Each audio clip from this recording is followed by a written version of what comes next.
mayambu ahannamaktada ikok nona taram nokchari tabidasi akhona pujarak wari paringda Meibul Paibi warigi tarahumdoi suba tangka ngasi gi tangkaksidana warisina amuk kari kamdori ba habado mayam punamakna warisi taminarasi tabidasi Meibul Paibi warigi tarahumdoi suba tangka Romita gi mamado mangona korok libi thongan miyada posei yo libi nupi du manakta changi asom kaithen da su akiba thodok kaya ma thokrabani madugi akiba pakatpado haju phawba handibani makhoi gi lerak su matomta changba ki badagi nupi du ga punna changminarage habi gi wakhal la khangde nupi du gi manakta changi nupi du gi mai thong adudi onthoroktri nupi aduna mage makutu tingthoraklaga mangra amunba ngalaga thambasingdo puga haduna pirakli aduga nupi aduna mage mamay adu onthoroklaga aisu horen chaba laktuini nangi namong nupi ga punna chaminaduini khonjel asi khara wangna harukko matamda Romita gi mamadu su kanano haduna yengli adubu amuka mangra pirakliba nupi do atai kanasu iramdre Endomcha hairibi nupi do irami magi sakpham magi muhung adu uba matamdadi Romita gi mamado pakatpana hau thaduna magi liraktamna kanna silai ngasai akiba khara su phatri ngai hawjik amuk nupi duna mangona torliba muhung sing asina amukena pakhalabani mihun thawon karimta sudrabani masam mana saptu junglabani phingna yumdabu yorabadi haduna yamna kan sinsilai yumsu yamna kungna taba matam chu oidre mana seli hajadi batani ahal chu oirlabanina kayam kanna bu selba ngamni magi wakhandadi khongthang kanna thangli haduna khanjari mana kanna selko matam sida magi tungdagi tamna haire ine ngaikho kanna chengano aisu lakliye mabu tanabagi mawang dawna adumna tattana haire wahaisina amukasu Romita gi mamado pangkida khelle kamna kina hadamukti masu tung ondaba makhai sina lauri nang talakano nang dile kai asibu mangna bu honabi patta bilai sanabine nang lehuro ai nangonda kari lanchibage kamna kina koirau laudana magi yum jawna phawba chele tungdasu adum tanarakpa magi matung ilakpadi lepte magi masakpudi ine aduna udrabasu tungda ma talakli habagi sahum khongthangdi adum phange kanana bu kiroi imam mamba naget animaksu uwa marang kain hawriba dugi laraktuda nupi aduna mabu koitan talaga tungdagi wa kaya mangangudadi ine do pakatpa tabani hanjin Endomcha aduna makhata no wa hairi ine nangda haining bhaijo adubu aidi mangra chaba laktuini ko aigi mangra khamo aigi mangra do he khalamdrdi kaidogi yengo ai chale ai lehorage asumna ingna tamna lehobagi mong musu tori adubu ine adudi hanna phawbi yengde mayumdabu yorobadi haduna lae hojikti mana thongalomda phingna chalakpaduna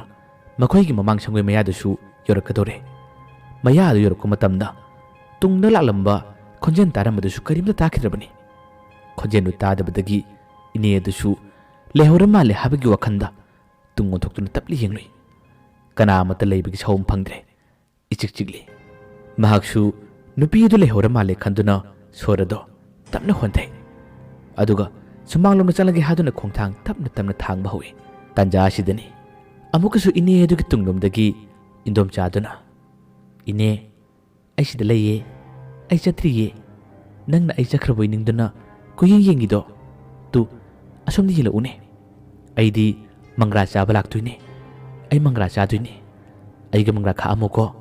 ai chalaktuine asum namok mangonda lakna boy kariyamna boy khenbagi mowang amada wangalakpadadi ine do khangba lakpa ngamdre hoima ana kana laramlaga thumang tamna sinchille aduga sumangdagi magol tamna karam chokhatkibana khangde akibe henbagi ipai haukiba kaya aduna khangde yamna wangna mangon tam chokhalle mangon gi lebaksu punna kairibani upsilaga phawba turibani adubu akibaduna mahak yumgi thongno silibado thong hangu haduna kapla ga thong adubu goro kholi tungdana Endomcha adu leiriboi khanduna ine aduna thong adu khona kanna macha nupa amadi mamong nupi bu kauri ahanba kaubada makhoi karibatu khumlakte थोरक्ते हंजिन हंजिन कन्न कन्न कपलग लौरक्पदगिदी मचानुपादु चिंथोरई अदुगा थोंग हांदोई थोंग हांदोकपदा थोंगिन मयादा कुल्लगा तारिबा मागी ममागी मोंग कपलिबा थोंगदा गोरो गोरो खोलिबा मतौ अदु उबददी मचानुपादु ngakpana kainu mataukhre ima kedore haduna mama bu tama chinkhalle chinkhallabasu imung da tabu changabadi haduna mama do imung tamna makhong du sekli sili chungchile imung yore yumgi thongsu chena lusile tanja do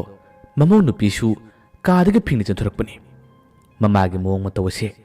mangona su thokto khara thokhibani na khangi adubu machanupadi masigi maramna sengna khangre makhoi ahum kaada puna changi aduga mama do phamalle mama di magmi engna yeng pakhatkiba kaya aduna ngaka tumina leiba ngamdre masa pumbasu puna thukalabani machanupa aduna hangle ima kedorage ima bu kedorage kathen chakani na chakhraga ima na sumna torisiba karigino ima hayo ima bu kedorage mama adu me kupkharadi karimata pakhom piba ngamde ngasai kaithen du ukhiba nga muk pirakani chuja muk pirakani aduga mangra pirakhibi Endomcha adabu hanjin hanjin singli mangra du singlakpadagi yamna thuna ine aduna mana purakhiba processing adugi manungda mangra du yawbra haduna yenglai magi processing punna phingna hangdore mathang hangdorko matamdadi mangra amunba amkhak yarami madugi mangra adu ubadagi ine adu yamna phingna asumna processing du laklan thokirami aduga paklanglomda napsillaga kina magi makhong makhut punna tasilai machanupan mama du phai magi mohong matawado mamong nupi di khangle kariguma thodo kharadi soidan ba ketolom lagani haiba mamong nupi su ngasai makai kiribani manimbok adugi mohong matawado na masu hena kiri mama da masu konsile machanupa adudi manga chapmane langtholiba mangra adu bi yengi aduga mama gi manaka sanglaga ima asibu kedorage asidi mangrane imana kiri du bakarigino ima kedorage phingna mana wa hangi adubu mama de kibaduna karimata pakhum piba ngamdre paklaglomna hanjin makhongnu tasin changi mamong nupi de sumaba koli mamong nupi su ngasai makai akiba kaya aduna mama da kolaga kanna kabi tasengna mak misi mina thokpagi akiba magi monga chapmanare nupi ani dudi pangkapta kabli machanupa aduna wa hanglabusu karimata khumba ngamde khumbasu kiri mama aduna hena kiribadi atai yamata natte mangra si pukho aduga namong nupi ga nanga chaba matamda aisu chaba yawgani aisu lakani hakibagi wahai singdunani mama adu karimata pakhum piba ngamdriba macha aduna toina hangbadagidi mama ado hanamukti kapla khumle ibungo imong nupi ga aigi punsi ase loiba tare imong nupi ga aigi punsi ase soidan ba kilo ragani Romita ibani ki punsi si kari thoktabana khangdrine kapna mamau du kosile wahiduna amakasu mamau nupi dudi khangle Endomcha hairibi nupi duna su mangonda kari gumba khara torongni hapsi khangbadagi mama adu kol ga kabe masida machana paru sagale ima asengadu kari no hayune natte ima da kanana kidoino ngasai su namu nupi se aina iru chaba chakhiba matamda masu imung de kapla thore ima thodosi kari no amukta hayo ai kari mata gyan tadre se amukta hayo kari no ba ma de khangdabadagi phingna saungna hanglibani ngasai makai magi nupi de su wa kanna hangi adubo magi nupi na kibadagi kari mata haidoktabani adum losilak leibani mama adu handamukti hairage habagi wakal khangde machanupa da mana tamle ibungo ai hairage munna taw adubu imauga aigi pusira karigmo manung matam chadana awaba takhiba tarabadi nang khanghau asini asumna mama aduna wari ligi haduna hek chin kangthokpa horupagadi makhoigi kaagi thongiladugi mayada phi amaka khalli phi adugi marumda mi amaka tapna sakhibagi mowang dauna mami shaumoi kariyoi mama aduna phamungda leromi madu ubadagi machanupa da manu wa adu haiba ngamdre mafam adom tamna mama aduna munni yengi magi miyeng aduda mamau nupi dusu kari urabano haduna thongjin mayarum di yengi ꯃꯆꯥꯅꯨꯄꯥꯗꯨꯗꯤ ꯈꯪꯗꯕꯅꯤꯅ ꯃꯃꯥꯗ ꯃꯥꯅꯁꯨ ꯍꯥꯏꯔꯤ, ꯏꯃꯥ, ꯋꯥꯔꯤꯗꯨ ꯀꯔꯤꯅꯣ ꯍꯥꯏꯌꯨꯅꯦ? ꯔꯣꯃꯤꯇꯥꯒ ꯏꯃꯥꯒꯗꯤ ꯀꯔꯤꯒꯤ ꯑꯋꯥꯕ ꯇꯥꯒꯗꯣꯔꯤꯕ? ꯅꯆꯥ ꯂꯩꯔꯤꯉꯩꯁꯤꯗ ꯀꯅꯥꯅ ꯀꯩꯗꯧꯕ ꯉꯝꯗꯣꯏꯅꯣ? ꯏꯃꯥ, ꯋꯥꯔꯤꯗꯨ ꯍꯥꯏꯌꯨꯅꯦ꯫ ꯃꯃꯥꯗꯤ ꯍꯥꯏꯕ ꯉꯝꯗ꯭ꯔꯦ꯫ ꯃꯃꯤ ꯑꯗꯨ ꯍꯟꯗꯛꯃꯨꯛꯇꯤ ꯔꯣꯃꯤꯇꯥꯁꯨ ꯑꯃꯨꯛꯀ ꯐꯤ ꯑꯗꯨꯒꯤ ꯃꯔꯨꯝꯂꯣꯝꯗ ꯀꯔꯤꯒꯨꯝꯕ ꯃꯃꯤ ꯑꯃ ꯇꯞꯅ ꯇꯞꯅ ꯆꯠꯈꯤꯕꯗꯣ ꯎꯔꯦ꯫ ꯑꯗꯨ ꯎꯔꯛꯄꯗꯒꯤ ꯔꯣꯃꯤꯇꯥꯗꯤ ꯄꯥꯈꯠꯄꯅ ꯑꯃꯨꯛ ꯇꯣꯏꯕ ꯃꯃꯥꯗ ꯏꯃꯥ ꯍꯥꯗꯨꯅ ꯀꯟꯅ ꯀꯣꯟꯁꯤꯜꯂꯤ꯫ ꯃꯈꯣꯏ ꯑꯅꯤ ꯀꯣꯟꯁꯤꯟꯅꯔꯒ ꯐꯤ ꯈꯜꯂꯤꯕꯗꯨꯒꯤ ꯃꯔꯨꯝꯂꯣꯝꯗ ꯆꯠꯂꯤꯕ ꯃꯃꯤ ꯁꯥꯃꯤꯑꯣꯏ ꯇꯧꯔꯤꯕ ꯀꯅꯥꯒꯨꯝꯕ ꯑꯃ ꯂꯥꯛꯄꯒꯤ ꯃꯑꯣꯡ ꯃꯇꯧ ꯑꯗꯨꯕꯨ ꯌꯦꯡꯂꯤ꯫ ꯃꯆꯥꯅꯨꯄꯥꯁꯨ ꯈꯪꯂꯦ꯫ ꯃꯈꯣꯏꯅ ꯌꯦꯡꯂꯤꯕ ꯃꯥꯏꯀꯩ ꯑꯗꯣꯝ ꯇꯝꯅ ꯃꯥꯁꯨ ꯌꯦꯡꯊꯣꯔꯛꯏ꯫ ꯃꯆꯥꯅꯨꯄꯥꯅ ꯌꯦꯡꯕ ꯃꯇꯝꯗꯗꯤ ꯀꯔꯤꯃꯠꯇ ꯎꯗꯦ꯫ ꯑꯗꯨꯕꯨ ꯈꯪꯗꯤ ꯈꯪꯉꯤ꯫ ꯏꯃꯥ, ꯔꯣꯃꯤꯇꯥ, ꯅꯈꯣꯏꯅ ꯀꯤꯔꯤꯕꯗꯨ ꯑꯁꯤꯗꯔꯥ? ꯍꯥ, ꯑꯁꯤꯒꯤ ꯊꯣꯡꯒꯤ ꯃꯔꯨꯝꯁꯤꯗꯔꯥ? ꯂꯩꯔꯝꯃꯨ ꯈꯪꯒꯅꯤ꯫ ꯑꯩ ꯊꯤꯛ ꯇꯧꯒꯦ, ꯑꯩ ꯊꯤꯛ ꯇꯧꯒꯦ꯫ ꯑꯁꯨꯝꯅ ꯐꯤꯡꯅ ꯃꯆꯥꯅꯨꯄꯥꯗꯨ ꯊꯣꯛꯈꯤꯔꯝꯃꯤ꯫ ꯑꯗꯨꯒ ꯀꯥꯔꯣꯝꯗꯒꯤ ꯑꯁꯣꯝ ꯌꯨꯝꯖꯥꯏꯔꯣꯝꯗ ꯆꯪꯉꯤ꯫ ꯀꯅꯥ ꯂꯩꯕꯅꯣ, ꯀꯅꯥꯅꯣ ꯀꯅꯥꯅꯣ ꯍꯥꯏꯗꯨꯅ ꯀꯟꯅ ꯀꯟꯅ ꯂꯥꯎꯏ꯫ ꯃꯈꯨꯠꯇꯁꯨ ꯎꯇꯨꯞ ꯃꯆꯥ ꯑꯃ ꯄꯥꯏꯔꯤ꯫ ꯂꯩꯔꯝꯃꯨ ꯈꯪꯒꯅꯤ, ꯅꯪꯕꯨ ꯍꯥꯠꯄ ꯇꯥꯔꯦ, ꯌꯨꯝꯁꯤꯗ ꯀꯤꯍꯜꯂꯤꯕ ꯅꯪ ꯀꯅꯥꯅꯣ ꯍꯥꯏꯗꯨꯅ ꯃꯆꯥꯅꯨꯄꯥꯗꯨꯅ ꯀꯟꯅ ꯀꯟꯅ ꯂꯥꯎꯏ꯫ ꯏꯃꯨꯡꯗꯨꯗ ꯃꯥꯅ ꯀꯣꯏꯅ ꯀꯣꯏꯅ ꯆꯠꯇꯨꯅ ꯀꯣꯏꯊꯤ ꯊꯤꯔꯦ꯫ ꯆꯥꯛꯈꯨꯝꯂꯣꯝꯁꯨ ꯆꯪꯒꯅꯤ꯫ ꯑꯗꯨꯕꯨ ꯀꯅꯥꯃꯠꯇ ꯂꯩꯕ, ꯀꯅꯥꯃꯠꯇ ꯆꯪꯂꯛꯄꯒꯤ ꯁꯥꯎꯝꯗꯤ ꯃꯆꯥꯅꯨꯄꯥꯗꯨꯅ ꯀꯔꯤꯃꯠꯇ ꯐꯪꯗꯦ꯫ ꯑꯁꯣꯝ ꯆꯥꯛꯈꯨꯝꯂꯣꯝꯗꯁꯨ ꯃꯈꯣꯏꯒꯤ ꯐꯧꯒꯤ ꯀꯩ ꯂꯩꯔꯤꯕꯅꯤ꯫ ꯀꯩꯌꯨꯗꯒꯤ ꯃꯈꯥꯔꯣꯝꯗꯁꯨ ꯃꯆꯥꯅꯨꯄꯥꯗꯨꯅ ꯄꯥꯛꯊ ꯄꯥꯛꯊ ꯀꯣꯏꯊꯤ ꯊꯤ꯫ ꯐꯪꯗ꯭ꯔꯦ꯫ ꯆꯥꯛꯁꯪꯒꯤ ꯃꯅꯤꯡ ꯊꯣꯡ ꯍꯥꯡꯗꯣꯛꯏ꯫ ꯑꯗꯨꯒ ꯀꯟꯅ ꯀꯟꯅꯁꯨ ꯂꯥꯎꯔꯦ, ꯀꯅꯥꯅꯣ? ꯃꯔꯤꯜ ꯂꯩꯔꯕꯗꯤ ꯊꯣꯔꯛꯑꯣ, ꯂꯥꯟꯊꯦꯡꯅꯁꯤ꯫ ꯀꯔꯤꯒꯤ ꯃꯤꯉꯣꯟꯗ ꯀꯤꯍꯜꯂꯤꯕꯅꯣ? ꯀꯔꯤꯒꯤ ꯃꯤꯉꯣꯟꯗ ꯇꯝꯅꯔꯤꯕꯅꯣ ꯍꯥꯏꯗꯨꯅ ꯃꯆꯥꯅꯨꯄꯥꯗꯨꯅ ꯀꯣꯏꯂꯥꯎ ꯂꯥꯎꯏ꯫ ꯑꯗꯨꯕꯨ ꯀꯅꯥꯃꯠꯇ ꯆꯠꯈꯤꯕ ꯂꯩꯈꯤꯕ, ꯃꯅꯥꯛꯇ ꯂꯩꯔꯝꯕꯒꯤ ꯁꯥꯎꯝꯗꯤ ꯑꯃꯠꯇ ꯐꯪꯗ꯭ꯔꯦ꯫ ꯃꯁꯤꯗꯒꯤ ꯃꯆꯥꯅꯨꯄꯥꯗꯣ ꯆꯥꯛꯁꯪꯂꯣꯝꯗ ꯑꯃꯨꯛ ꯆꯪꯂꯛꯏ꯫ ꯑꯗꯨꯒ ꯆꯥꯛꯁꯪꯒꯤ ꯊꯣꯡ ꯑꯗꯨ ꯂꯣꯟꯁꯤꯜꯂꯤ꯫ ꯃꯥꯅ ꯊꯣꯡ ꯂꯣꯟꯁꯤꯜꯂꯤꯉꯩ ꯑꯁꯣꯝꯗꯗꯤ ꯀꯔꯤ ꯀꯝꯗꯧꯔꯤ? ꯃꯃꯧ ꯅꯨꯄꯤꯒ ꯔꯣꯃꯤꯇꯥꯒ ꯃꯈꯣꯏ ꯑꯅꯤ ꯆꯦꯠꯅ ꯀꯨꯟꯁꯤꯟꯅꯗꯨꯅ ꯉꯁꯥꯏꯒꯤ ꯐꯤ ꯈꯜꯂꯤꯕꯗꯨꯒꯤ ꯃꯥꯏꯀꯩꯔꯣꯝꯗꯅꯤ꯫ ꯃꯈꯣꯏꯒꯤ ꯃꯤꯠꯌꯦꯡ ꯑꯗꯣ ꯀꯔꯤꯃꯠꯇ ꯍꯣꯡꯗꯣꯛꯇꯕ ꯃꯈꯩ ꯀꯤꯅ ꯀꯤꯅ ꯌꯦꯡꯂꯤ꯫ ꯑꯁꯨꯝꯅ ꯌꯦꯡꯂꯤꯉꯩ ꯀꯥ ꯑꯗꯨꯒꯤ ꯊꯣꯡꯅꯥꯎ ꯑꯗꯨꯗꯤ ꯅꯥꯀꯜ ꯑꯃꯗꯤ ꯍꯥꯡꯗꯣꯛꯄꯅꯤ꯫ ꯊꯣꯡꯅꯥꯎ ꯑꯗꯨꯒꯤ ꯃꯄꯥꯟꯂꯣꯝꯗꯒꯤ ꯇꯞꯅ ꯇꯞꯅ ꯈꯣꯟꯖꯦꯜ ꯑꯃꯅ ꯍꯨꯏ, ꯍꯨꯏ, ꯍꯨꯏ ꯇꯣꯏꯅ ꯀꯧꯔꯛꯏ꯫ ꯃꯃꯥ ꯑꯃꯗꯤ ꯃꯃꯧ ꯅꯨꯄꯤꯗꯣ ꯑꯁꯣꯝ ꯐꯤ ꯈꯜꯂꯤꯕꯗꯨꯒꯤ ꯃꯥꯏꯀꯩꯔꯣꯝꯗ ꯌꯦꯡꯂꯝꯕꯗꯒꯤ ꯈꯣꯟꯖꯦꯜꯗꯨ ꯇꯥꯔꯛꯄꯗꯒꯤ ꯔꯣꯃꯤꯇꯥꯅ ꯍꯥꯟꯅ ꯀꯥ ꯑꯗꯨꯒꯤ ꯊꯣꯡꯅꯥꯎꯔꯣꯝꯗ ꯍꯥꯟꯅ ꯌꯦꯡꯊꯣꯛꯂꯨꯏ꯫ ꯌꯦꯡꯊꯣꯛꯂꯨꯕꯒꯗꯤ ꯃꯁꯝ ꯃꯅꯥ ꯏꯐꯥ ꯐꯥꯔꯒ ꯊꯣꯡꯅꯥꯎ ꯑꯗꯨꯒꯤ ꯃꯄꯥꯟꯂꯣꯝꯗ ꯏꯟꯗꯣꯝꯆꯥꯅ ꯂꯦꯞꯂꯒ ꯔꯣꯃꯤꯇꯥꯗ ꯃꯨꯟꯅ ꯌꯦꯡꯂꯤꯕꯗꯨ ꯎꯔꯝꯃꯤ꯫ ꯔꯣꯃꯤꯇꯥ ꯃꯇꯧ ꯑꯗꯨ ꯎꯕꯗꯗꯤ ꯈꯪꯕꯅ ꯃꯃꯥꯗ ꯀꯟꯅ ꯀꯣꯟꯁꯤꯜꯂꯤ꯫ ꯃꯃꯥꯁꯨ ꯌꯦꯡꯊꯣꯔꯛꯏ꯫ ꯃꯃꯥꯁꯨ ꯌꯦꯡꯊꯣꯔꯛꯄ ꯃꯇꯝꯗꯗꯤ ꯎꯔꯦ꯫ ꯏꯟꯗꯣꯝꯆꯥꯗꯨꯅ ꯍꯥꯏꯔꯤ, ꯃꯪꯒ꯭ꯔꯥ ꯈꯥꯛꯑꯝꯃꯣ, ꯃꯪꯒ꯭ꯔꯥꯗꯣ ꯑꯩ ꯆꯥꯕ ꯂꯥꯛꯇꯣꯏꯅꯤ꯫ ꯅꯈꯣꯏ ꯑꯅꯤ ꯍꯣꯔꯦꯟ ꯑꯊꯦꯡꯕ ꯅꯨꯃꯤꯗꯥꯡꯗ ꯑꯩꯒ ꯅꯨꯡꯉꯥꯏꯕ ꯋꯥꯔꯤ ꯑꯃ ꯂꯩꯔꯤꯕꯅꯤꯀꯣ꯫ ꯑꯩ ꯆꯠꯂꯒꯦ, ꯃꯪꯒ꯭ꯔꯥꯗꯣ ꯐꯖꯅ ꯊꯜꯂꯝꯃꯣ꯫ ꯑꯩ ꯆꯠꯂꯦ, ꯑꯩ ꯆꯠꯂꯦ꯫ ꯑꯁꯨꯝꯅ ꯇꯞꯅ ꯇꯞꯅ ꯈꯣꯟꯖꯦꯜ ꯑꯗꯣ ꯂꯥꯞꯅ ꯂꯥꯞꯅ ꯆꯠꯂꯦ ꯆꯠꯂꯦ ꯂꯥꯎꯔꯒ ꯆꯠꯈꯤꯔꯝꯃꯤ꯫ ꯃꯁꯤꯗꯒꯤ ꯑꯃꯨꯛ ꯇꯣꯏꯕ ꯔꯣꯃꯤꯇꯥ ꯑꯃꯗꯤ ꯃꯥꯒꯤ ꯃꯅꯦꯝꯕꯣꯛꯇꯣ ꯄꯥꯈꯠꯄꯅ ꯂꯩꯐꯝ ꯁꯨꯈꯪ ꯈꯪꯗ꯭ꯔꯦ꯫ ꯃꯃꯥꯗꯨꯅ ꯀꯟꯅ ꯀꯟꯅ ꯃꯥꯒꯤ ꯃꯆꯥꯅꯨꯄꯥꯕꯨ ꯀꯧꯔꯛꯏ꯫ ꯃꯃꯥꯅ ꯀꯧꯔꯛꯄꯗꯨ ꯇꯥꯕꯗ ꯃꯆꯥꯅꯨꯄꯥꯗꯨ ꯆꯥꯛꯈꯨꯝꯂꯣꯝꯗꯒꯤ ꯃꯃꯥ ꯑꯃꯗꯤ ꯃꯥꯒꯤ ꯅꯨꯄꯤꯒꯤ ꯃꯥꯏꯀꯩ ꯇꯝꯅ ꯌꯥꯝꯅ ꯌꯥꯡꯅ ꯆꯪꯁꯤꯜꯂꯛꯏ꯫ ꯃꯃꯥ ꯑꯃꯗꯤ ꯃꯥꯒꯤ ꯅꯨꯄꯤꯒꯤ ꯃꯅꯥꯛ ꯌꯧꯔꯦ꯫ ꯃꯆꯥꯅ ꯐꯤꯡꯅ ꯐꯤꯡꯅ ꯍꯪꯉꯤ, ꯏꯃꯥ, ꯔꯣꯃꯤꯇꯥ ꯀꯩꯗꯧꯔꯦ, ꯀꯩꯗꯧꯔꯦ? ꯃꯃꯥꯅ ꯍꯟꯗꯛꯃꯛꯇꯤ ꯈꯨꯠ ꯊꯤꯜꯂꯒ ꯇꯥꯛꯏ, ꯏꯕꯨꯡꯉꯣ, ꯑꯁꯣꯝꯗ ꯊꯣꯡꯅꯥꯎꯔꯣꯝꯗ, ꯊꯣꯡꯅꯥꯎꯔꯣꯝꯗ꯫ ꯋꯥꯍꯩꯗꯨ ꯍꯥꯏꯔꯛꯄꯗꯒꯤ ꯑꯃꯨꯛꯀꯁꯨ ꯃꯆꯥꯅꯨꯄꯥꯗꯨ ꯃꯄꯥꯟꯂꯣꯝꯗ ꯆꯦꯟꯊꯣꯛꯈꯤꯔꯝꯃꯤ꯫ ꯑꯗꯨꯒ ꯁꯨꯃꯥꯡꯂꯣꯝꯗ ꯊꯣꯛꯈ꯭ꯔꯒ ꯌꯦꯅꯈꯥ ꯂꯨꯈꯥꯗꯁꯨ ꯀꯣꯏꯊꯤ ꯊꯤꯔꯝꯃꯤ꯫ ꯊꯣꯡꯒꯥꯜꯂꯣꯝ ꯇꯝꯅꯁꯨ ꯃꯆꯥꯅꯨꯄꯥꯗꯨ ꯐꯤꯡꯅ ꯊꯣꯛꯈꯤꯔꯝꯃꯤ꯫ ꯀꯣꯏꯌꯦꯡ ꯌꯦꯡꯉꯤ, ꯀꯔꯤꯃꯠꯇ ꯂꯩꯕ ꯎꯗ꯭ꯔꯦ, ꯊꯦꯡꯅꯗ꯭ꯔꯦ꯫ ꯊꯦꯡꯅꯗꯕꯗꯒꯤ ꯃꯆꯥꯅꯨꯄꯥꯗꯨ ꯐꯤꯡꯅ ꯆꯪꯂꯛꯏ꯫ ꯑꯗꯨꯒ ꯃꯃꯥ ꯑꯃꯗꯤ ꯃꯥꯒꯤ ꯅꯨꯄꯤꯗ ꯍꯥꯏꯔꯤ, ꯏꯃꯥ, ꯉꯁꯤꯒꯤ ꯊꯧꯗꯣꯛꯁꯤꯕꯨ ꯀꯔꯤꯅꯣ? ꯅꯈꯣꯏꯅ ꯍꯥꯏꯕꯗꯒꯤ ꯑꯩꯁꯨ ꯀꯣꯏꯇꯥꯟ ꯇꯥꯟꯕꯅꯤ ꯊꯤꯕꯅꯤ꯫ ꯃꯤꯔ ꯂꯥꯏꯔ ꯀꯅꯥꯅꯣ? ꯏꯃꯥ, ꯋꯥꯔꯤꯗꯨ ꯃꯃꯨꯠ ꯇꯥꯅ ꯑꯃꯨꯛꯇ ꯍꯥꯏꯕꯤꯌꯨ꯫ ꯃꯃꯥꯗꯨ ꯍꯟꯗꯛꯃꯨꯛꯇꯤ ꯋꯥꯔꯤ ꯈꯨꯗꯤꯡꯃꯛ ꯄꯨꯟꯅ ꯂꯤꯔꯒꯦ ꯍꯥꯏꯗꯨꯅ ꯃꯆꯤꯟ ꯀꯥꯡꯊꯣꯛꯄ ꯍꯧꯔꯛꯏ꯫ ꯑꯗꯨꯕꯨ ꯃꯃꯧ ꯅꯨꯄꯤ ꯔꯣꯃꯤꯇꯥꯅ ꯃꯃꯥꯒꯤ ꯃꯈꯨꯠ ꯐꯥꯏ, ꯃꯆꯤꯟ ꯃꯦꯜꯂꯤ꯫ ꯂꯤꯊꯣꯛꯀꯅꯨ, ꯂꯤꯊꯣꯛꯀꯅꯨ ꯍꯥꯏꯗꯨꯅ ꯃꯃꯥꯗ ꯈꯥꯝꯂꯤ꯫ ꯃꯥꯒꯤ ꯅꯨꯄꯥ ꯁꯥꯎꯒꯠꯂꯛꯏ, ꯂꯤꯗꯕ ꯌꯥꯔꯣꯏ, ꯊꯧꯗꯣꯛꯁꯤ ꯀꯔꯤꯅꯣ ꯑꯁꯦꯡꯕꯗꯨ ꯍꯥꯏꯌꯨ꯫ ꯃꯤ ꯑꯣꯏꯔꯦ ꯂꯥꯏ ꯑꯣꯏꯔꯦ ꯑꯩꯅ ꯄꯨꯟꯅ ꯊꯦꯡꯅꯒꯅꯤ꯫ ꯃꯆꯥꯒꯤ ꯃꯊꯧꯅꯥ ꯐꯕ ꯃꯥꯒꯤ ꯃꯑꯣꯡ ꯃꯇꯧꯗꯨꯗ ꯃꯃꯥꯗꯣ ꯋꯥꯔꯤ ꯈꯨꯗꯤꯡꯃꯛ ꯄꯨꯟꯅ ꯂꯤꯊꯣꯔꯛꯏ꯫ ꯃꯥꯅ ꯏꯟꯗꯣꯝꯆꯥ ꯍꯥꯏꯔꯤꯕ ꯅꯨꯄꯤꯗꯨ ꯊꯦꯡꯅꯈꯤꯕ, ꯃꯃꯧ ꯅꯨꯄꯤꯅ ꯉꯁꯤꯒꯤ ꯑꯌꯨꯛꯀꯤ ꯃꯇꯝꯗ ꯏꯟꯗꯣꯝꯆꯥꯅ ꯇꯧꯈꯤꯕ ꯊꯕꯛꯁꯤꯡ punna ukibagi wari wakhong punna tamli aduga amuksu mamana kaitheng chapta matamda thengnakiba unakibagi wari kudeba punna liri masi tabadagi machanuparu saubana mai hore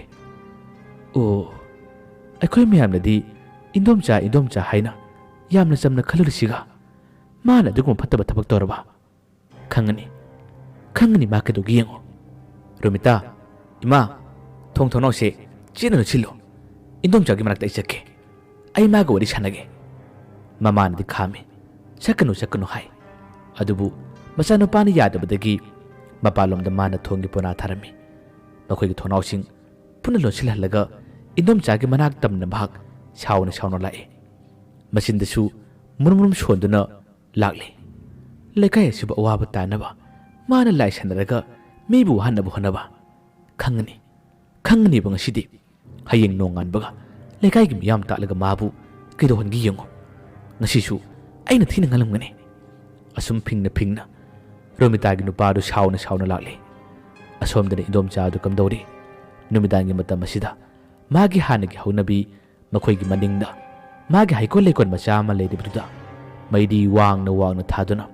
magi laising sanari kauri hena pangal sakti leinaba kan honari tanja asida Endomcha du gi yumyero kumatamda Romita gi nupa na kan kauri mapalomda Endomcha kauri karimatu kumakte isik patanjani magi yumdusu atopa thangnaba yumsinga kharabudi lapnabani karimata khumdraba karimata taraktaba matam asida yanakharamdasu laktuna Endomcha haduna kanna shauna lauri mana su yingthorok matamda asom makhoi gi maninglomda mairi macha ma pining halibado Romita gi nupa dun urame maningda mai thabagum tori asonda ma soidan kilamgani khangni yengoba phingna chale mana chalapagadi Endomcha do tungu thoktuna masam maru sangna thadaraga magi haunabi magi lairon sing sonduna mairi manungda pochai langsilbising ado Romita gi nupan mayek sengna ure madu ubadagi Romita gi nupa duna o aigi nupi amadi imana kidibasidi mana asiguma thabak sitobgini dana khangani magi toriba thabak singse aina puna thugaiba tabani makutasu saima pairibani masidagi Endomcha na mit usilaga mana manungda langsiliba magi lai sanaba horapagi thabak sing ado Romita gi nupa aduna mamang tama changkirami aduga magi mairi sing adu thugaiba hore bam yekhare masidagi Endomcha magi lai sanaba magi toroma thabak sing pungkai kaire Endomcha do magi thabak thorom kairebanina mamit usilamba kaya do pangthore hek pangthorapagadi Romita gi nupa na shauna posai sing thugairiba magi mangde leplibadu ure Endomcha na Subol nangoire Subol na khumi Endomcha na toriba thabak sib afabaraba aigi ima aigi nupi busu Endomcha na lai chanaduna kihanba nate masi tawbada Endomcha da phangliba kanaba nungai biskarino hayeng nongan bagadi Endomcha nang khangani lekai gi misna ina takani adugi Endomcha nang ina kerogi yengo asomdadi Endomcha aduna lai ko horuraga magi toroma thabak sing thugaibagi layam sing adu shawribani Endomcha do osinduna hojikti mabu handana awaba tahalagi haduna yomlag leriba tanjani Endomcha do magi masadi shawningmani pik thalabani asawba kulmu phatharaga mana Subon buthemi Subon aidi karimata tawdeni nangi imaga nang nupiga su aina kihen matam nakiba karimata leite sene amukta phamtho ai wari do aseng ma haigeba aidi sumna aiga lai khurum jabani aigi nom gi tofum thok thabak sing tawbani makhoina bangki da kiduna aibu makhoina lana sandokpani aibu ngasi phawba kana da kari tokhiba leibage Subon di shauna Endomcha da kan wa ngangle Endomcha na themduna ngak ta phamuse ai kaino mata haige nang na hojik aina toriba thaba adu thugaidana adabu Endomcha nangonda kari mata shauroi ai wa mate haige nang munna taw asumna toksindaram laga Endomcha adugi nakanda mana khujai macha ama thamle khujai adugi manungda isingsi yawi atopa puchai khara chuya laga yawribani mado oigi makhul aduna tama lamle kariguma khara tawnabagi mawngni wari sana pusa ado tap lam khirami aduga hojikti Endomcha aduna phingna ꯋꯥꯁꯨ ꯉꯥꯡꯂꯝꯕꯗꯒꯤ ꯏꯁꯤꯡ ꯑꯗꯣ ꯁꯨꯕꯣꯟꯒꯤ ꯃꯃꯥꯏ ꯇꯝꯅ ꯆꯥꯏꯁꯤꯜꯂꯝꯃꯤ ꯃꯗꯨ ꯍꯦꯛ ꯆꯥꯏꯕꯗꯒꯤ ꯁꯨꯕꯣꯟꯒꯤ ꯃꯤꯠꯇ ꯍꯧꯖꯤꯛꯇꯤ ꯏꯟꯗꯣꯝꯆꯥ ꯑꯗꯨꯒꯤ ꯑꯀꯣꯏꯕꯗ ꯈꯣꯏꯁꯥꯎꯅꯔꯕ ꯂꯥꯌꯥꯝ ꯀꯌꯥ ꯑꯃ ꯄꯥꯏꯔꯤꯕ ꯃꯈꯣꯡ ꯃꯈꯨꯠ ꯌꯥꯎꯗꯕ ꯂꯥꯌꯥꯝ ꯀꯌꯥ ꯑꯃꯁꯨ ꯌꯥꯎꯏ ꯃꯃꯤꯠ ꯃꯅꯥ ꯏꯔꯥꯎ ꯂꯥꯎꯕ ꯃꯈꯣꯏꯒꯤ ꯑꯀꯤꯕ ꯐꯪꯂꯕ ꯃꯑꯣꯡ ꯃꯇꯧ ꯀꯌꯥ ꯑꯗꯨ ꯎꯔꯛꯄꯗꯒꯤ ꯁꯨꯕꯣꯟ ꯄꯥꯈꯠꯄꯅ ꯑꯃꯨꯛ ꯇꯣꯏꯕ ꯂꯩꯐꯝ ꯈꯪꯗ꯭ꯔꯦ ꯃꯥꯒꯤ ꯑꯀꯣꯏꯕ ꯃꯥꯒꯤ ꯃꯅꯥꯛꯇꯁꯨ ꯌꯥꯝꯅ ꯅꯛꯅ ꯅꯛꯅ ꯂꯥꯏ ꯀꯌꯥ ꯑꯃ ꯂꯩꯔꯤ ꯃꯇꯧꯁꯤꯡ ꯑꯗꯨ ꯎꯕꯗꯗꯤ ꯁꯨꯕꯣꯟꯅ ꯏꯟꯗꯣꯝꯆꯥ ꯏꯟꯗꯣꯝꯆꯥ ꯁꯤꯕꯨ ꯀꯩꯅꯣ ꯏꯟꯗꯣꯝꯆꯥ ꯄꯥꯈꯠꯅ ꯍꯟꯗꯛꯃꯛꯇꯤ ꯁꯨꯕꯣꯟ ꯂꯥꯎꯔꯛꯏ ꯏꯟꯗꯣꯝꯆꯥꯅ ꯁꯨꯕꯣꯟꯗ ꯅꯣꯛꯐꯦꯠ ꯇꯧꯅ ꯈꯨꯝꯃꯤ ꯅꯁꯥꯅ ꯊꯥꯛꯆꯕ ꯂꯥꯡꯅꯤ ꯅꯪꯅ ꯊꯨꯔꯤꯕꯗꯣ ꯑꯩꯅ ꯈꯨꯔꯨꯝꯂꯤꯕ ꯂꯥꯏ ꯑꯗꯨꯕꯨ ꯅꯪꯅ ꯊꯨꯒꯥꯏꯕꯗꯒꯤ ꯃꯈꯣꯏ ꯃꯌꯥꯝꯅ ꯅꯪꯉꯣꯟꯗ ꯌꯦꯡꯂꯤꯕꯅꯤ ꯌꯣꯝꯂꯤꯕꯅꯤ ꯑꯩꯅ ꯅꯪꯕꯨ ꯀꯟꯕ ꯀꯔꯤꯃꯇ ꯉꯝꯃꯣꯏ ꯁꯨꯕꯣꯟꯅ ꯀꯤꯅ ꯃꯥꯕꯨ ꯀꯟꯕꯤꯌꯨ ꯍꯥꯏꯗꯨꯅ ꯏꯟꯗꯣꯝꯆꯥꯗ ꯍꯥꯏꯖꯔꯛꯏ ꯑꯃꯨꯛꯇ ꯐꯥꯎꯕ ꯄꯣꯉꯩꯗꯒꯤ ꯎꯗꯕ ꯑꯀꯤꯕ ꯐꯪꯂꯕ ꯃꯑꯣꯡ ꯀꯌꯥ ꯑꯁꯤ ꯎꯕꯗꯗꯤ ꯍꯥꯏꯖꯕ ꯇꯥꯕꯅꯤ ꯏꯟꯗꯣꯝꯆꯥꯅ ꯇꯟꯖꯥ ꯑꯁꯤ ꯂꯧꯔꯒ ꯃꯥꯅ ꯈꯨꯝꯃꯤ ꯐꯔꯦ ꯅꯪꯅ ꯇꯧꯈꯤꯕ ꯊꯕꯛꯁꯤꯡ ꯑꯗꯣ ꯑꯩ ꯉꯥꯛꯄꯤꯔꯒꯦ ꯅꯪꯕꯨꯁꯨ ꯀꯟꯕꯤꯔꯒꯦ ꯑꯗꯣ ꯅꯪꯒꯤ ꯑꯀꯤꯕ ꯀꯌꯥ ꯑꯁꯤꯕꯨ ꯀꯣꯛꯅꯕ ꯁꯦ ꯑꯁꯤꯒꯤ ꯏꯁꯤꯡ ꯑꯁꯤ ꯈꯔ ꯊꯛꯆꯤꯜꯂꯣ ꯁꯨꯕꯣꯟꯁꯨ ꯑꯀꯤꯕ ꯐꯔꯒꯗꯤ ꯈꯟꯗꯨꯅ ꯏꯟꯗꯣꯝꯆꯥꯅ ꯄꯤꯔꯤꯕ ꯏꯁꯤꯡ ꯒ꯭ꯂꯥꯁ ꯑꯗꯣ ꯄꯥꯏꯁꯤꯜꯂꯤ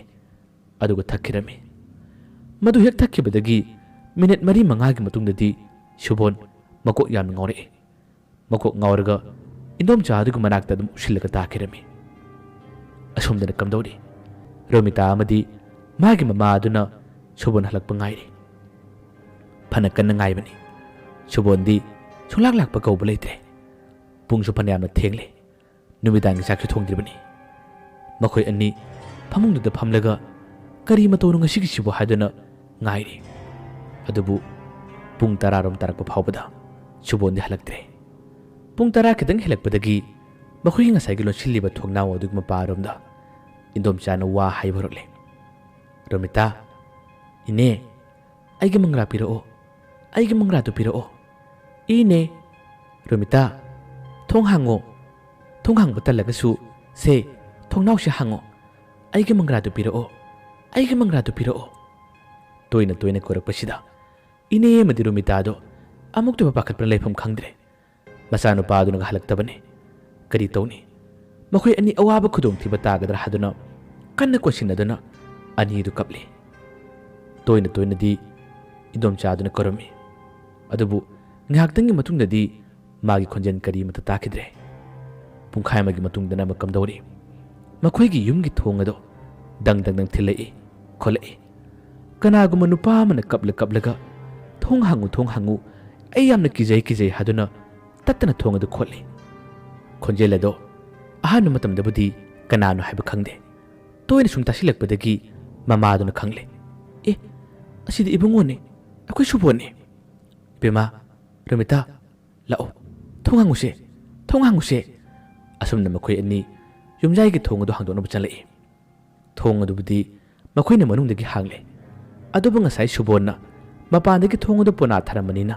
ꯍꯥꯡꯗꯣꯛꯄ ꯌꯥꯗ꯭ꯔꯦ ꯍꯥꯡꯗꯣꯛꯄ ꯌꯥꯗꯕꯗꯒꯤ ꯃꯈꯣꯏꯅ ꯊꯣꯡ ꯑꯗꯨ ꯀꯟꯅ ꯆꯤꯡꯗꯨꯅ ꯍꯥꯡꯗꯣꯛꯅꯕ ꯍꯣꯠꯅꯩ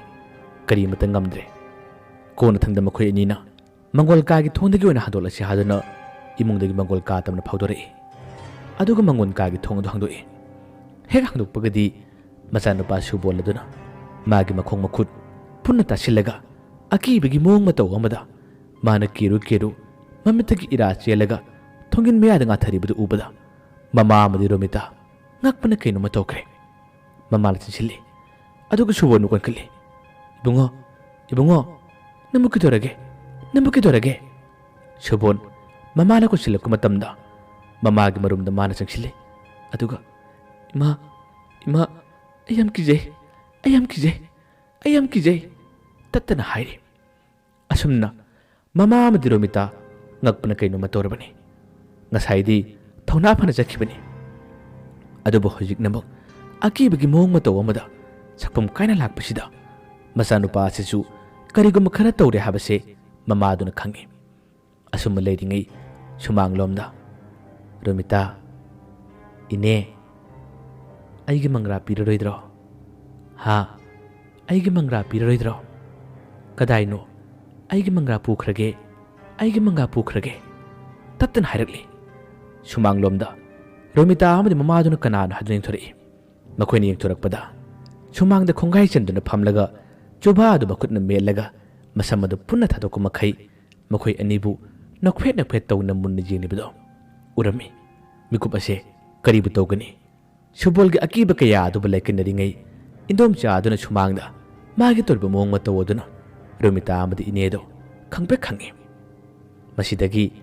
ꯏꯟꯗꯣꯝꯆꯥ ꯑꯗꯨꯅ ꯍꯥꯏꯔꯝꯃꯤ ꯉꯁꯤꯒꯤꯗꯤ ꯑꯩ ꯆꯠꯂꯒꯦ ꯅꯨꯡꯉꯥꯏꯅ ꯇꯨꯝꯃꯨ ꯍꯣꯔꯦꯟ ꯅꯨꯃꯤꯗꯥꯡ ꯑꯊꯦꯡꯕꯗ ꯑꯩ ꯂꯥꯛꯄ ꯌꯥꯔꯕꯗꯤ ꯊꯣꯡꯅꯥꯎ ꯊꯤꯜꯂꯛꯀꯦ ꯊꯣꯡ ꯊꯤꯜꯂꯛꯀꯦ ꯑꯩ ꯅꯈꯣꯏ ꯑꯅꯤꯕꯨ ꯀꯧꯔꯛꯇꯣꯏꯅꯤ ꯑꯗꯨꯒ ꯍꯌꯦꯡ ꯅꯣꯡꯉꯥꯜꯂꯛꯄꯗ ꯅꯨꯡꯉꯥꯏꯕ ꯄꯥꯎ ꯑꯃꯁꯨ ꯇꯥꯃꯤꯟꯅꯔꯁꯤ ꯑꯩ ꯆꯠꯂꯒꯦ ꯑꯩ ꯆꯠꯂꯦ ꯑꯩ ꯆꯠꯂꯦ ꯑꯩ ꯆꯠꯂꯦ ꯑꯁꯨꯝꯅ ꯀꯔꯦꯝꯅꯕ ꯂꯛꯅꯕ ꯑꯃꯒꯤ ꯃꯑꯣꯡꯗ ꯏꯟꯗꯣꯝꯆꯥꯗꯣ ꯅꯣꯛꯐꯦꯠ ꯅꯣꯛꯐꯦꯠ ꯇꯧꯅ ꯑꯗꯨꯝ ꯆꯠꯈꯤꯔꯝꯃꯤ ꯑꯋꯥꯕꯒꯤ ꯃꯊꯛꯇ ꯑꯋꯥꯕ ꯅꯪꯂꯤꯕ ꯔꯣꯃꯤꯇꯥꯒꯤ ꯏꯃꯨꯡꯗꯤ ꯀꯔꯤ ꯀꯔꯤ ꯑꯣꯏꯔꯛꯀꯗꯣꯔꯤ ꯍꯌꯦꯡ ꯑꯌꯨꯛꯇ ꯅꯨꯡꯉꯥꯏꯕ ꯄꯥꯎ ꯑꯃ ꯇꯥꯃꯤꯟꯅꯔꯁꯤ ꯍꯥꯏꯔꯤꯕꯁꯦ ꯀꯔꯤ ꯄꯥꯎꯕꯨ ꯑꯣꯏꯔꯝꯒꯅꯤ ꯃꯌꯥꯝꯕ ꯑꯔꯣꯏꯕꯗ ꯑꯃꯨꯛ ꯍꯟꯅ ꯈꯨꯔꯨꯝꯖꯔꯤ ꯍꯌꯦꯡ ꯋꯥꯔꯤ ꯑꯁꯤꯒꯤ ꯃꯈꯥ ꯄꯨꯖꯔꯛꯀꯦ ꯃꯌꯥꯝꯒꯤ ꯄꯨꯛꯅꯤꯡꯗ ꯐꯥꯎꯕꯤꯔꯛꯄꯁꯤꯡꯁꯨ ꯀꯃꯦꯟꯗ ꯏꯕꯤꯔꯝꯃꯨ ꯃꯌꯥꯝꯕꯨ ꯈꯨꯔꯨꯝꯖꯔꯤ